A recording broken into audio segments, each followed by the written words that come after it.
আল্লাহ সুবহানাহু ওয়া তাআলা পবিত্র কোরআন মাজিদে বলেছেন, ইউসাব্বিহু লিল্লাহি মা ফিস সামাওয়াতি ওয়া মা ফিল আরদ। আল্লাহ সুবহানাহু ওয়া তাআলার তাসবিহ পাঠ করে আসমান, জমিন এবং তার মাঝে যা কিছু আছে সকল কিছু, জীবজন্তু, জানোয়ার, কীট পতঙ্গ, জড়বস্তু, জড় পদার্থ, মানুষ, জিন, ইনসান, ফেরেশতা, যা কিছু আছে সব কিছু কার তাসবিহ পাঠ করে? আল্লাহ সুবহানাহু ওয়া তাআলা তাসবিহ পাঠ করে। তার অর্থ কি? তার অর্থ হচ্ছে এই মাইক এখন আল্লাহ সুবহানাহু ওয়া তাআলা তাসবিহ পাঠ করছে, এই চেয়ার এখন আল্লাহ সুবহানাহু ওয়া তাআলা তাসবিহ পাঠ করছে, এই টিস্যু এখন আল্লাহ সুবহানাহু ওয়া তাআলার তাসবিহ পাঠ করছে, এই মোবাইল এখন আল্লাহ সুবহানাহু ওয়া তাআলার তাসবিহ পাঠ করছে। কেন আমি এই কথা বলছি যে এরা আল্লাহ সুবহানাহু ওয়া তাআলার তাসবিহ পাঠ করছে? আমরা পৃথিবীতে যাই বানাই না কেন, একটাও আমরা হাওয়া থেকে নিয়ে আসি না। যে ছুমন্তর ছু হাওয়ার মধ্যে কোনো কিছু বানিয়ে দিয়ে পৃথিবীতে নিয়ে আসলাম, এই শক্তি মানুষের নাই। যেমন মানুষ যদি মোবাইল দিয়ে আমাকে আমেরিকা, লন্ডনে কথা বলাতে পারে, তো এটা মানুষের শক্তি নয়। আল্লাহ সুবহানাহু ওয়া তাআলার বাতাসে এই শক্তি আছে যে আমার আওয়াজ আমেরিকা পর্যন্ত পৌঁছানো সম্ভব।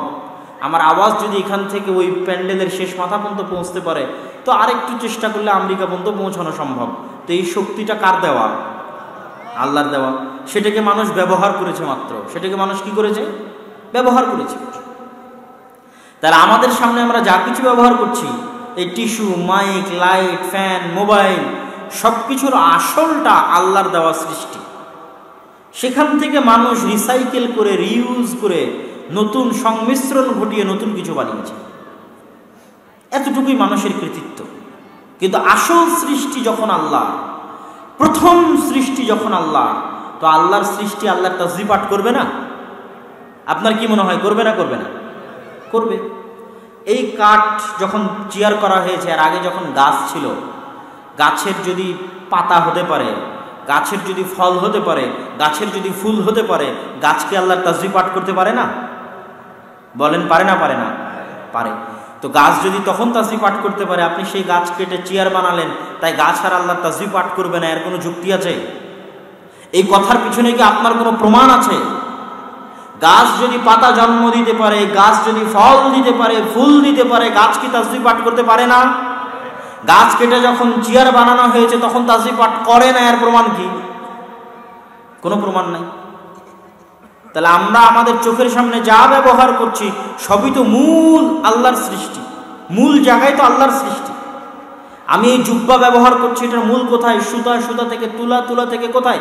আবার কোনো গাছের কাছে, যেখানে আল্লাহ সুবহানাহু ওয়া তাআলার মূল সৃষ্টি। এই মাইক, এই লাইট, এই মোবাইল, এই মেটাল, আমার বাড়ির ইট, আমার বাড়ির ছাদ, আমার বাড়ির ইট কি দিয়ে তৈরি? মাটি দিয়ে তৈরি।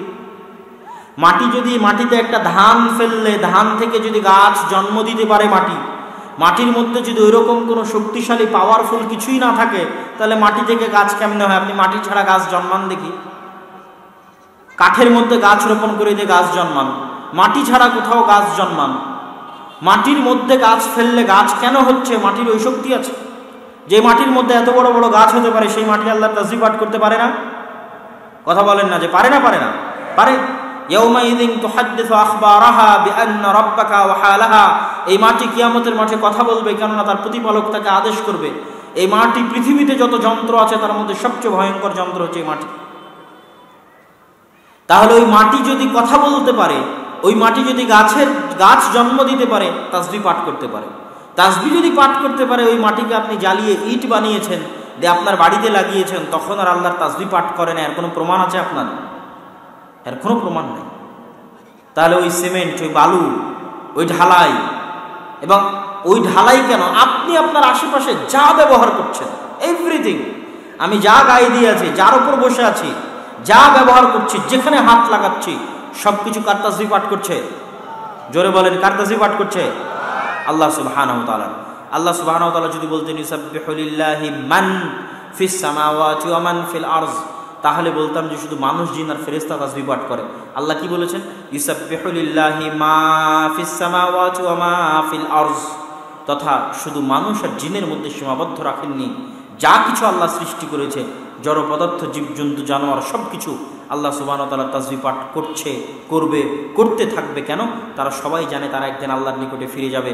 তারা বাধ্যগত অবস্থায়, আনুগত্য অবস্থায়, ইচ্ছায়, অনিচ্ছায়, স্বেচ্ছায়, সকল অবস্থায় তারা আল্লাহ সুবহানাহু ওয়া তাআলার এই সামাদিয়াত, আল্লাহ সুবহানাহু ওয়া তাআলার সামাদ নামের যে প্রভাব এবং প্রতাপ, এটাকে তারা স্বীকার করে নিয়েছে এবং তারা আল্লাহ সুবহানাহু ওয়া তাআলার তাসবিহ পাঠ করছে। আল্লাহ সুবহানাহু ওয়া তাআলা অমুখাপেক্ষী। আল্লাহু লা ইলাহা ইল্লা হুয়াল হাইয়ুল কাইয়্যুম লা তাখুযুহু সিনাতুন ওয়ালা নাওম। আল্লাহ সুবহানাহু ওয়া তাআলা চিরঞ্জীব, চিরস্থায়ী এবং তাকে তন্দ্রা এবং ক্লান্তি স্পর্শ করে না। আমরা কাজ করলে ক্লান্ত হই, কাজ করলে রাত প্রতিদিন আমাদের ঘুমের প্রয়োজন আছে, খাবারের প্রয়োজন আছে, সন্তানের প্রয়োজন আছে, পিতামাতার প্রয়োজন আছে, মানুষের ভালোবাসার প্রয়োজন আছে, মানুষের সহযোগিতার প্রয়োজন আছে, পেশাব পায়খানার প্রয়োজন আছে। এগুলো সকল প্রয়োজনের ঊর্ধ্বে আল্লাহ সুবহানাহু ওয়া তাআলা। এই জন্য আস-সামাদের ব্যাখ্যায় কি বলেছেন? কুল হুয়াল্লাহু আহাদ আল্লাহুস সামাদ লাম ইয়ালিদ ওয়া লাম ইউলাদ। আল্লাহ সন্তানের মুখাপেক্ষী নন, আল্লাহ সুবহানাহু ওয়া তাআলা পিতার মুখাপেক্ষী নন। লাম ইয়ালিদ ওয়া লাম ইউলাদ ওয়া লাম ইয়াকুল লাহু কুফুয়ান আহাদ। এবং তার সমকক্ষ আর কিছু যেটার মানুষ মুখাপেক্ষী, ওই রকম কোনো কিছুর আল্লাহ সুবহানাহু ওয়া তাআলা মুখাপেক্ষী, এরকম সমকক্ষ আল্লাহ সুবহানাহু ওয়া তাআলা পৃথিবীতে কেউ নাই। যদি সমকক্ষ থাকতো তাহলে আল্লাহ সুবহানাহু ওয়া তাআলা রব হতেন না। আর যারা রব দাবি করছে তারা মিথ্যা। কেন মিথ্যা? এই জন্য যে তাদের মধ্যে এই গুণগুলোর অনুপস্থিতি আছে, এই জন্য তারা মিথ্যা। তাহলে এগুলো সব কিছু থেকে আল্লাহ সুবহানাহু ওয়া তাআলা অমুখাপেক্ষী তথা তার প্রয়োজন নাই। এবার প্রশ্ন আসতে পারে আস-সামাদ নামের ব্যাখ্যায় যে আল্লাহ সুবহানাহু ওয়া তাআলার যদি কিছুরই প্রয়োজন না থাকে তাহলে মানুষের ইবাদতের এত প্রয়োজন কেন? মানুষের আল্লাহ সুবহানাহু ওয়া তাআলা মানুষকে এত সালাত আদায় করতে বলে কেন? এত সিয়াম পালন করতে বলে কেন? এত দান করতে বলে কেন? তার মানে মানুষের সালাতের আল্লাহর দরকার আছে, মানুষের সিয়ামের আল্লাহর দরকার আছে, মানুষের দানের আল্লাহর দরকার আছে। এটার উত্তরে রাসূলুল্লাহ সাল্লাল্লাহু আলাইহি ওয়াসাল্লাম দিয়েছেন। হাদিসে কুদসি আল্লাহ সুবহানাহু ওয়া তাআলা বলছেন, ইয়া ইবাদি কুল্লুকুম জায়' ইল্লা মান আত'আমতুহু। হে আমার বান্দারা, তোমরা প্রত্যেকেই ক্ষুধার্ত, ইল্লা মান আত'আমতুহু, তবে যাকে আমি আল্লাহ খাওয়ার ব্যবস্থা করে দিয়েছি সে ব্যতীত প্রত্যেক আদম সন্তান ক্ষুধার্ত। ফাস্তাতিমুনি, তোমরা আমার কাছে খাবার চাও, খাদ্য খাবার আমার কাছে চাও। উতইমুকুম, আমি তোমাদেরকে খাওয়াবো। ইয়া ইবাদি কুল্লুকুম আর, হে আমার বান্দারা তোমরা সবাই নগ্ন, তোমাদের পরার কাপড় নেই। ইল্লা মান কাসাউতুহু, তবে যাকে আমি আল্লাহ কাপড় পরার সুযোগ দিয়েছি সে ব্যতীত। ফাস্তাকসুনি, তোমরা আমার কাছে কাপড় ভিক্ষা চাও, আমি তোমাদেরকে কাপড় দিব পরিধান করার। এই কথাগুলোর অর্থ অনেক অনেক অনেক গভীর। আপনার কাছে যতই মনে হয় সকালবেলা মাঠে গিয়ে আপনি জমি জায়গা চাষ করে খাবার নিয়ে এসে আপনি খাচ্ছেন, সেটাকে আল্লাহ এখানে অস্বীকার করছে। এমনভাবে অস্বীকার করেছে যার মধ্যে কোনো ফাঁক ফোকর নাই, ডাইরেক্ট অ্যাকশন। কিভাবে ডাইরেক্ট অ্যাকশন? বলছে কুল্লুকুম যায়, তোরা সবাই ক্ষুধার্ত, কারো পেটে ভাত নাই। মানে সম্পূর্ণরূপে নাফি, সম্পূর্ণরূপে না। ইল্লা মানা চামতুহু, একমাত্র ওই খেতে পেয়েছে যাকে আমি খাবার দিয়েছি। ফাস্তাতিমুনি, অথবা আমার কাছে খাবার চাও। তাহলে এই ছোট্ট খাবারটুকু আল্লাহ তার কাছে চাইতে বলছে, কিন্তু আমরা চাই না। চাই না দেখে আমরা ধনী হই না, চাই না দেখে আমাদের ধন সম্পদে বরকত নাই, চাই না দেখে আমাদের কোনো কিছুতে বরকত নাই। মনে করছি নিজের চেষ্টায় যতদূর যাওয়া যায়। আল্লাহ বলছে এটা তোমার চেষ্টা না, আমি দেই। কোনো না কোনো দয়ার ভিত্তিতে আল্লাহ সুবহানাহু ওয়া তাআলা দেন, যেটা আপনি মনে করেন হয়তো আপনি করছেন, কিন্তু না, পিছনে অন্য কোনো কারণ থাকে যেই কারণে আল্লাহ সুবহানাহু ওয়া তাআলা আপনাকে দিচ্ছেন। কেন? আল্লাহ তো সরাসরি নাফি করছে যে তোমরা সবাই উলঙ্গ, কারো কাপড় পরার ক্ষমতা নাই। ইল্লা মান কাসাউতু, যাকে আমি আল্লাহ কাপড় পরার তৌফিক দিয়েছি। তবে আমার কাছে কাপড় ভিক্ষা চাও, কাপড় কেনার দরকার আমার কাছে দোয়া করো যে আল্লাহ সুবহানাহু ওয়া তাআলা কাপড়ের প্রয়োজন, আপনি কাপড় দেন, আমার কাছে চাও, আমি দিব। তারপর আল্লাহ সুবহানাহু ওয়া তাআলা কি বলছেন? ইয়া ইবাদি লাউ আন্না আউওয়ালাকুম ওয়া আখিরাকুম ওয়া ইনসাকুম ওয়া জিন্নাকুম লাউ কানু আলা আতকা কলবি আহাদিম মিনকুম। হে আমার বান্দারা, তোমাদের প্রথম থেকে নিয়ে কিয়ামত পর্যন্ত সকল মানুষ, সকল জিন যদি লাউ কানু আলা আতকা কলবি আহাদিম মিনকুম, পৃথিবীর সবচেয়ে পরহেজগার মানুষে পরিণত হয়ে যায়। আজকে বাগডাঙ্গা মাঠে যত মানুষ উপস্থিত আছে সবাই যদি মুহাম্মদ সাল্লাল্লাহু আলাইহি সাল্লামের মতো পরহেজগার হয়ে যায়, আমি এবং আপনি থেকে শুরু করে সারা পৃথিবীর সবাই যদি মুহাম্মদ সাল্লাল্লাহু আলাইহি সাল্লামের মতো পরহেজগার হয়ে যায়, কল্পনা করেন এখন পৃথিবীতে সব গান বাজনা, বাদ্যযন্ত্র, গুনাহ, আল্লাহ সুবহানাহু ওয়া তাআলার অবাধ্যতা, অবৈধ কাজ, সকল কিছু বন্ধ হয়ে গেল। মানুষ কি করলো? ফেরেশতাদের মতো জমিনে সিজদায় লুটিয়ে পড়লো, সিজদা থেকে আর উঠলো না, মরা পর্যন্ত সিজদাতেই থাকবে আর আল্লাহর তাসবিহ পাঠ করবে। সুবহানাল্লাহ, আলহামদুলিল্লাহ, আল্লাহু আকবার, লা ইলাহা ইল্লাল্লাহ, এই তাসবিহ তাহলিল জিকির আজকারে মগ্ন থাকবে মরা পর্যন্ত সারা পৃথিবীর সব মানুষ। এখন সারা পৃথিবীর সব মানুষ এবং আদম থেকে কিয়ামত পর্যন্ত সব মানুষ, ফেরাউনও মুহাম্মদ সাল্লাল্লাহু আলাইহি সাল্লামের মতো পরহেজগার হয়ে যাবে। আল্লাহ সুবহানাহু ওয়া তাআলা বলছেন, যদি হয়ে যায় তো আমার রাজত্বে তোমাদের এই তাসবিহ তাহলিল ইবাদত কোনো উপকার করতে পারবে না, আমার সরিষা সমপরিমাণ কাজে আসবে না তোমাদের এই ইবাদত। দ্বিতীয় বাক্য কি আল্লাহ সুবহানাহু ওয়া তাআলা বলছেন? লাউ আন্না আউওয়ালাকুম ওয়া আখিরাকুম ওয়া ইনসাকুম ওয়া জিন্নাকুম লাউ কানু আলা আফজার কলবি আহাদিম মিনকুম, যদি প্রথম থেকে নিয়ে আদম থেকে নিয়ে কিয়ামত পর্যন্ত সকল মানুষ সকল জিন কি হয়ে যায়? আলা আফজার কলবি আহাদিম মিনকুম, সবচেয়ে পাপিষ্ঠ নিকৃষ্ট পাপাচারী ব্যক্তিতে পরিণত হয়। সবাই যদি ফেরাউন কারুনের মতো পাপিষ্ঠ পাপাচারী হয়, নমরুদের মতো পাপিষ্ঠ পাপাচারী হয়, সবাই যদি 24 ঘন্টার জন্য আল্লাহ সুবহানাহু ওয়া তাআলাকে গালিগালাজ করা শুরু করে, ইবাদত বন্দেগী বহু দূরের কথা, অবাধ্য এবং অবৈধ কাজ লিপ্ত থাকে 24 ঘন্টা, এবং 24 ঘন্টা আল্লাহ সুবহানাহু ওয়া তাআলাকে গালিগালাজ করে সারা পৃথিবীর সকল মানুষ, তো রাসূলুল্লাহ সাল্লাল্লাহু আলাইহি ওয়াসাল্লাম বলছেন, আল্লাহ সুবহানাহু ওয়া তাআলা বলছেন, কি বলছেন?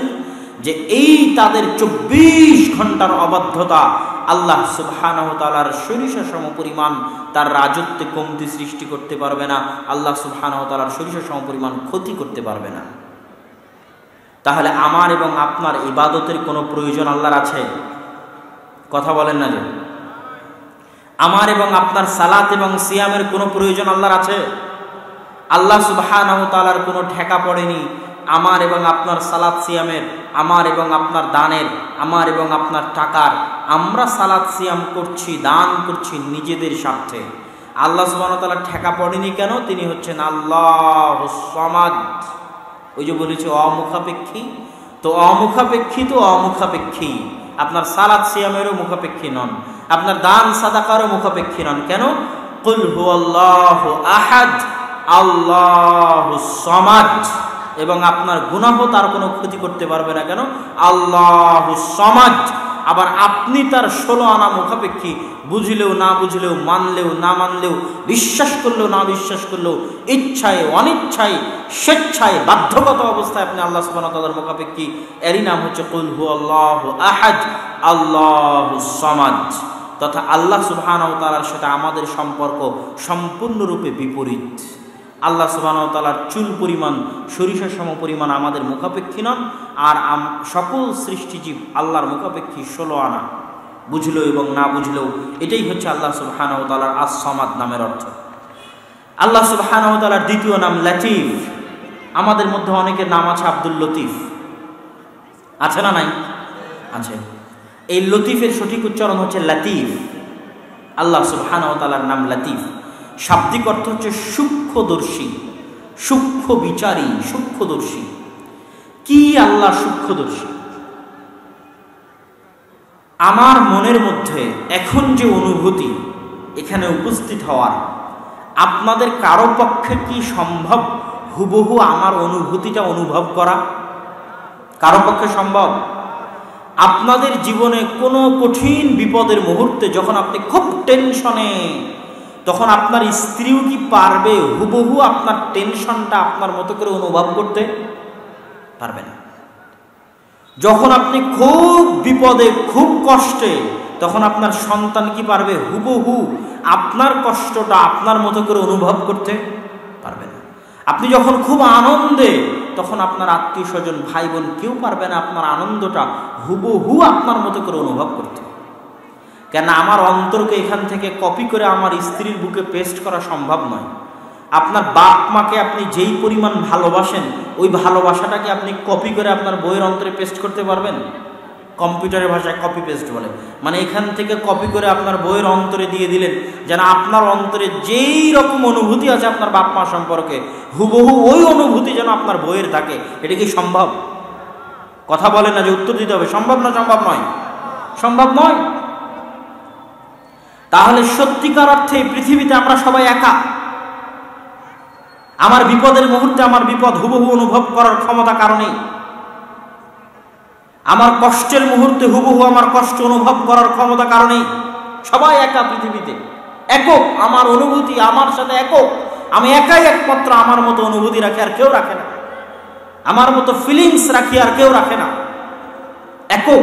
কিন্তু একমাত্র একজনই আছেন যিনি আপনি যখন খুব দুঃখে আছেন, খুব কষ্টে আছেন, খুব বিপদে আছেন, খুব টেনশনে আছেন, খুব আনন্দে আছেন, তখন আপনার অনুভূতিটা হুবহু আপনার মতো করে অনুভব করতে পারে, হুবহু আপনার মতো করে ফিল করতে পারেন, হুবহু আপনার মতো করে আন্ডারস্ট্যান্ড করতে পারেন। তিনিই হচ্ছেন লতীফ। লতীফুম বিযাতিস সুদূর। আমার এবং আপনার অন্তরে যা চলছে ওটা হুবহু যিনি অনুভব করতে পারেন, হুবহু আপনার মতো করে যিনি অনুভব করতে পারেন, তিনি কে? আল্লাহ। মানুষকে বুঝাতে আপনার চোখের পানি শেষ হয়ে যাবে, তবু আপনি মানুষকে বুঝাতে পারবেন না, এত ছোট হওয়া লাগবে, মানুষের পা ধরে পড়ে যাবেন, কিন্তু আপনার অন্তরের যে অনুভূতি ওটা তাকে বুঝাতে পারবেন না যে আপনি কি পরিমাণ বিপদে আছেন। অথচ ছোট হতে হতে কত ছোট হয়েছেন, পা ধরে পড়ে গেছেন, কিন্তু আপনি পারছেন না আপনার অন্তরের অনুভূতিটা তাকে বুঝাতে। কিন্তু কে পারে আপনার অনুভূতি বুঝতে? জোরে বলেন কে? হুবহু আপনার মতো করে। এই জন্য তার নাম লতীফ। লতীফুম বিযাতিস সুদূর। লতীফ শব্দের দ্বিতীয় অর্থ, আল্লাহ সুবহানাহু ওয়া তাআলা যখন আপনার অনুভূতি হুবহু আপনার মতো বুঝতে পারেন, আপনার বিপদ আপদ আনন্দ দুঃখ কষ্ট একমাত্র আপনার অনুভূতি হুবহু আপনার মতো বুঝতে পারেন, আপনার অনুভূতি বুঝে আপনার যদি কোনো সহযোগিতা আল্লাহ করতে চান সেটাও আল্লাহ করেন লতীফভাবে, সূক্ষ্মভাবে। ডাইরেক্ট কোনো অ্যাকশন নেওয়া আল্লাহ সুবহানাহু ওয়া তাআলার বৈশিষ্ট্য নয়। যেমন ফেরাউনকে যদি আল্লাহ ধ্বংস করতে চাইতেন, একবারে কি ধ্বংস করতে পারতেন না? পারতেন না? পারতেন। একবারে ধ্বংস করেননি। ফেরাউনকে ধ্বংস করার পরিবেশ পরিস্থিতি তৈরি করার জন্য লম্বা সময় যাবৎ তিনি কাজ করেছেন, এবং তার প্রত্যেকটা পদক্ষেপ ছিল অনেক লতীফ, অনেক সূক্ষ্ম। কিভাবে মুসা আলাইহিস সালামকে তার মায়ের কোল থেকে নিয়ে ফেরাউনের বাড়িতে লালন পালন করালেন, ফেরাউন বুঝতেই পারল না যে তার বাড়িতে তার শত্রু লালিত পালিত হচ্ছে। মুসা আলাইহিস সালামকে কিভাবে তার মায়ের নিকটে ফিরিয়ে দিলেন যেন সে তার মায়ের দুধ পান করতে পারে, ফেরাউনের বাড়িতে থাকা অবস্থায় তার মায়ের দুধ পান করবে, সেটার ব্যবস্থাপনা আল্লাহ সুবহানাহু ওয়া তাআলা করলেন অনেক লতীফভাবে।